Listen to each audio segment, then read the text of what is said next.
Charles Spector NEET. Today we are going to study the topic anatomy of flowering plants. So every year in NEET several questions come from this chapter. So this is a very important chapter for you all. First, let us know about what is anatomy.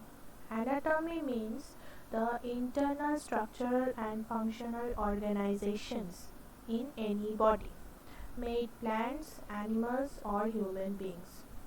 But here we will be focusing on mainly plants. So in anatomy we are reading about the internal organization, structural and functional units of the flowering plant bodies. So firstly that comes into mind is that internal structures are made up of a very basic unit which are called cells. Now these cells gets organized into few special kinds of organizations which perform similar functions and are structurally also similar. So these are called tissues, which means the cells with same structure and functions. So in case of plants we get mainly two types of tissues, meristematic tissue and permanent tissue. Now let's go to the details. So here is a flow chart showing meristematic and permanent tissue. So this is basically the comparison between both. So meristematic tissues means which are actively dividing cells. So the cells which keeps on dividing and dividing, mainly necessary for growth. So these kind of tissues are called meristematic tissues which have actively dividing cells. Now there are three basic types: apical meristems, intercalary meristems and lateral meristems. So apical and intercalary meristems are together known as primary meristems. Apical and intercalary meristems are together known as primary meristems. Whereas lateral meristems may also be known as secondary meristems. The reason is that apical and intercalary meristems give rise to primary tissues. Okay, so apical and intercalary meristems give rise to primary tissues, hence they are called primary meristems. But the lateral meristems basically give rise to secondary tissues, so they are called secondary meristems. Similarly, in case of permanent tissues, these are such kind of tissues which are made up of cells that perform specialized structure and function. So after the cells attain specialized structure and they perform the function assigned to them, these cells don't divide any further. So they are called permanent tissues. Hence, once their purpose of doing a particular function is over, these cells do not divide any further. Hence, they are called permanent tissues. So, permanent tissues are of two kinds: simple tissue and complex tissue. Now, let's study these types in details. First, we have meristematic tissues. Apical meristems occur generally in the tips, maybe it root or stem tip.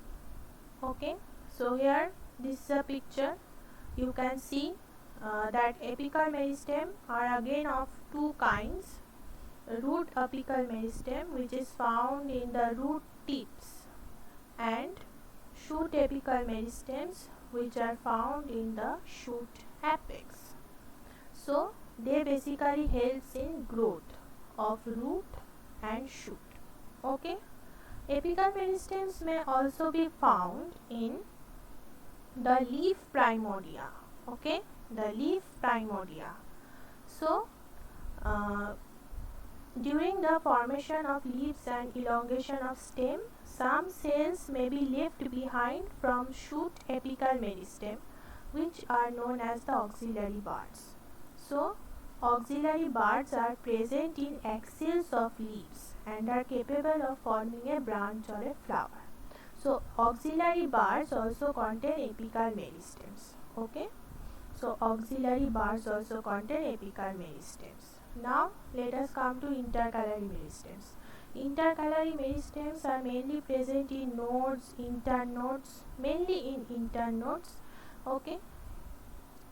Like grasses, also maybe in sugar canes, they help in elongation of the internodes. Now, lateral meristem. Lateral meristem produces secondary tissues like cambium, which are useful during the secondary growth. So, here is a comparison between the three types of meristems according to their location and function. So, apical meristem are found in tips of stems and roots. Function is growth and increasing length of tips, maybe it root or shoot. Okay. Now, intercalary meristem, its location is between the tip and base of stem and leaves. So, function is growth, obviously, increasing length between nodes. So, they are mainly present in the internode or in the nodes which increases the length of the internode. Okay. Now, lateral meristem. Lateral meristem's location is sides of stems and roots. So, lateral meristems are present in sides or periphery of the stems and roots, which help to increase the diameter of stems or roots, which we know as secondary growth. Now, let's come to the next one. Now, permanent tissues. Permanent tissues, as we have seen earlier, that there are two kinds, simple tissue and complex tissue. So, simple tissue is made up of only one type of cell having same structure and function. So, simple tissue is made up of only one kind of cell, but complex tissues are made up of more than one kind of cells. So, simple tissues are generally of three types: parenchyma, collenchyma and sclerenchyma, and complex tissues which contains xylem and phloem. So, complex tissue means xylem and phloem. Both, as you know, that both the xylem and phloem are combination of these simple tissues, more than one. Parenchyma, collenchyma, sclerenchyma, more than one of these cells are present in xylem and phloem. Hence, they are called complex tissues. Now, this is a comparative chart of simple tissues along with their structure and function. Okay. Parenchyma, as you can see, these parenchyma cells are found in major components within organs. Okay. See the structure of parenchyma. They have intercellular spaces within them, and the cell walls are very, very thin. So, parenchyma means very thin cell walls. Cells are more or less polygonal or isodiametric in shape, and the cells have intercellular spaces within them. Now, this is the internal structure of a parenchymatous cell in longitudinal section. So, here we can see the as usual things: cytoplasm's nucleus, middle lamella, chloroplast, vacuole, intercellular space and the primary cell wall. Okay, now the function of parenchyma is basically photosynthesis, secretion and storage. Now let's come to collenchyma. Collenchyma are present in layers below epidermis in dicot plants. So, collenchyma are basically present in dicot plants below the epidermis. Now, let's see the structure of collenchyma. They are very more complex than the parenchyma structure. That they have thickened corners, as you can see, thickened corners are present. Then protoplasm, cell wall, vacuole, these all are the same basic things. So the main difference is that collenchyma has thickened cell walls, and obviously no intercellular spaces are there between the cells. Now let's come to the function. Collenchyma gives mechanical support. So we can see that the cell structures are very complex and they can give mechanical support to the plant, and also they contains chloroplast. Some of the cells contains chloroplast, and the chloroplast containing cells can assimilate food. Now sclerenchyma. Sclerenchyma are mainly found in the fruit wall of nuts, pulp of fruit like guava, pear and sapota. So these are basically found in the seed or in the fruit wall. Okay, so these are dead cells obviously which don't have any protoplasm. These are dead cells with no protoplasm. They are elongated and the cell wall is lignified. They may be present in the form of fibers or sclerites. Okay, now let's come to the function. They also provide mechanical support and to the fruit walls. They provide mechanical support to the fruit walls. So here is a comparative study of sclerenchyma and parenchyma. As we can see that sclerenchyma are thick-walled and lignified cells, but parenchyma are thin-walled and unspecialized cells. Sclerenchyma are dead cells obviously with no protoplasm, but parenchyma are living cells. Sclerenchyma also don't contain intercellular spaces between the cells, but parenchyma has intercellular spaces between the cells and the cells are very loosely packed. Now sclerenchyma provides strength to plant parts, but parenchyma stores nutrients, does photosynthesis and helps in secretion. Okay, so these are the few points of comparative study you can see from here. Now let's go on to the next slide. Okay, so after simple tissues we come to complex tissues. So complex tissues are basically xylem and phloem. Now xylem, as we all know that xylem conducts water from roots to stem and leaves, while phloem transports food.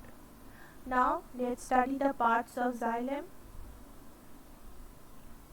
Here you can see that xylem contains tracheids, basals, xylem fibers and xylem parenchyma. So xylem contains tracheids, basals, xylem fibers and xylem parenchyma. Okay, so basals and tracheids are the main transporting material. As you can see that the basals and tracheids are the main parts through which water and minerals move up, okay, from root to the leaves. Now we know that primary xylem is of two types, protoxylem and metaxylem. Protoxylem, which is the smaller one, and metaxylem, which is the larger one. Okay, now function, as I told earlier, that they conduct water from roots to stem and leaves. Now let's come to phloem. Okay, phloem transports food. Again, phloem has various parts like companion cells, sieve tube elements, phloem parenchyma and phloem fibers. So yes, these are the parts. These are companion cells accompanied by parenchyma cells. These are sieve tubes which are having pores within them, which acts like a sieve plate, and obviously parenchyma cells, sieve tubes, sieve plates. Through the sieve plates, the food materials are filtered and are distributed to various parts. Okay. Now, next we come to the tissue system. So, till now we learned about various kinds of tissues, but now we are going to learn about the system which contains these tissues. Okay. The system containing these tissues that we learned till now. Okay, according to your syllabus of NCERT, we can learn that there are three types of tissue systems: epidermal tissue system, ground or fundamental tissue system, and vascular or conducting tissue system. So these three types of tissue systems are varied according to their structure and function depending on their location. So these three kinds of tissue system are present in different parts of the plant body, and also they perform different structure and functions. Different functions obviously. Now let's see their structure and function according to location. Okay, epidermal tissue system. Now we come to epidermal tissue system. So epidermal tissue systems, we can learn that on the epidermis, maybe it leaf or stem or whatever, mainly we are considering the leaf structure. So here we on the leaf we can see epidermis, cuticle, stomata, then epidermal extensions. Okay, and in stem and roots we can find trichomes in stem basically, which are hair-like extensions, and in roots we can find root hairs.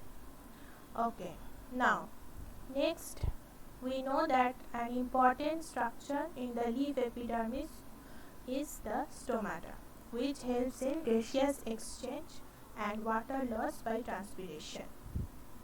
Now let us learn about the stomata structure. So here you can see the stomata. It is basically a pore which is guarded by two guard cells and few surrounding epidermal cells, which are also called subsidiary cells. So these guard cells have outer thin wall and inner thick inelastic wall. Okay, so here we can see the bean-shaped guard cells in dicots, and in monocots we can see dumbbell-shaped guard cells. So monocot means grass and other things.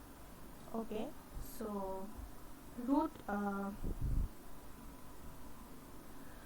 bean-shaped guard cells are found in dicots. So here you can see some microscopic view of those dicot stoma having bean-shaped guard cells, and also at the last you can see the microscopic view of dumbbell-shaped guard cell as found in grasses and other monocots. Now, as I told earlier that root hairs found in roots, those are unicellular, but the trichomes, which are hair-like extensions found in stem, are multicellular. Okay, now come on to the next slide. Yes, now we come to the ground tissue system. So the ground tissue system is divided into cortex, pericycle, pith, okay, and other vascular tissues which are found in bulk quantities. So here you can see a leaf cross section. Okay, so the leaf cross section shows us an upper epidermal cells. Okay, then the waxy cuticle layer in the upper epidermis having stomata. Then we can find a layer between upper epidermis and lower epidermis. So this layer is called mesophyll layer. Mesophyll layer which have photosynthetic cells. So this mesophyll layer again contains few different kinds of cells like palisade mesophyll, spongy mesophyll. All of these are parenchyma cells. Palisade parenchyma, spongy parenchyma. As you can see, spongy parenchymas are rounded in structure, but palisade parenchyma are elongated in structure. So, mesophills of leaf is a ground tissue with chloroplast. And yes, mesophyll also contains chloroplast, hence these are called the photosynthetic cell units. Okay. Now, vascular tissue system. Vascular tissue system consists of complex tissues, xylem and phloem. Okay. So, dicots also have cambium present between xylem and phloem. Cambium forms secondary vascular tissues. Dicots may have open vascular bundle. Monocots have a closed vascular system. Okay. So here you can see a flow chart of conjoint vascular bundle arrangement. Okay. Conjoint means xylem and phloem are present at the same radius. So accordingly, conjoint vascular bundles are again divided into two kinds, collateral and bicollateral. Collateral means that only xylem is present. Okay, so collateral is again of two kinds, closed and open. Closed one does not have a cambium, but open one has a cambium. So collateral basically means that phloem is present only at one side of the xylem. So here you can see the striped part is the xylem and the empty part is the phloem. So closed one only has xylem and phloem, no cambium, but open one has phloem, then cambium, then xylem. Now, bicollateral means phloems are present at both sides of the xylem. Also cambium. Cambium is also present at both sides and phloem are also present at both sides. So, here we find outer phloem, then a cambium ring, then the striped xylem part, then again another inner cambium ring, then the inner phloem. Okay. Now, radial vascular bundle. Roots have basically a radial arrangement of vascular bundle. Radial arrangement means here the xylem and phloem are present in alternately different radii. Okay, so you can see that the striped parts are the xylem, which are present in one ring, and the empty phloem parts are present in another ring around the xylem alternating. Now another two, we can do another two types which are concentric, amphibasal and amphicribral. Okay, so these are not there in NCERT syllabus, but still for your knowledge you can learn it. So amphibasal concentric means that the phloem is present at the center of the xylem, and in amphicribral means the xylem is present at the center of the phloem. Okay.